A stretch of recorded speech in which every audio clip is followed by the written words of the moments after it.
Imagine sitting in a classroom where whispers turn into laughter, where every step you take is watched, mocked, and judged. Now imagine the loudest bully in school standing up, crossing the line so far that he puts his hands around the teacher's throat in front of everyone. But what none of them knew, what no one could have guessed, was that their quiet, soft-spoken science teacher wasn't just an ordinary woman. Behind her calm eyes and gentle tone hid a past forged in fire, discipline, and military honor. And the moment that bully made his move, her truth would come crashing into his world, changing his life, and everyone else's, forever. Stay with me until the end, because this isn't just a story of discipline. It's a story of scars, courage, and redemption, one that will leave you questioning how much strength people silently carry. Mrs. Alina Torres had been at Westbrook High for only 3 months, but she was already a mystery to her students. She dressed simply, never raised her voice, and kept her classroom immaculate. She wasn't flashy, wasn't overly strict, just calm, almost too calm.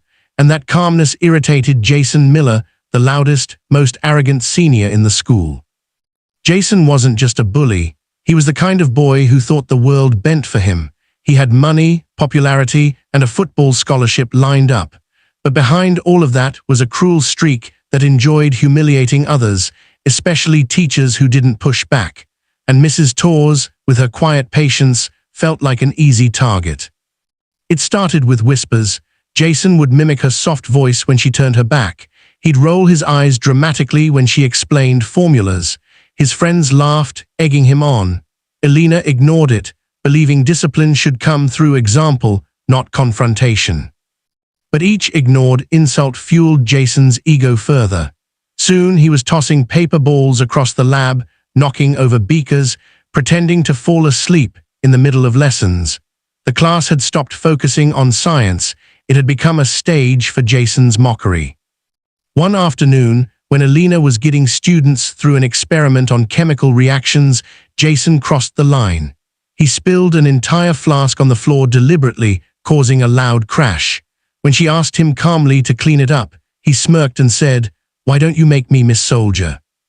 The word soldier froze her. She had never told anyone about her past. No one at school knew she had served 12 years in the military, surviving tour overseas. She had hidden that part of her life, hoping to start fresh as a teacher, but Jason had somehow guessed, or maybe it was just a taunt. The class went silent, waiting. Alina's hands trembled slightly, but she forced a steady smile. "Jason, clean it up, now."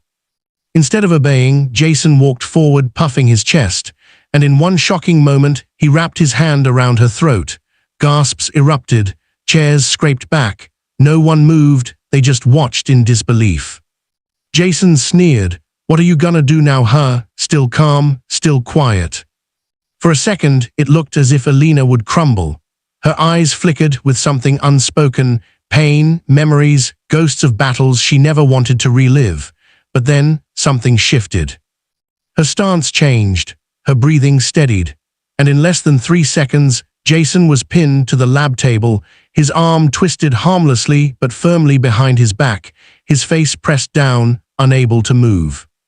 The entire class sat frozen, staring at the quiet woman who had just taken down the school's most feared bully without breaking a sweat.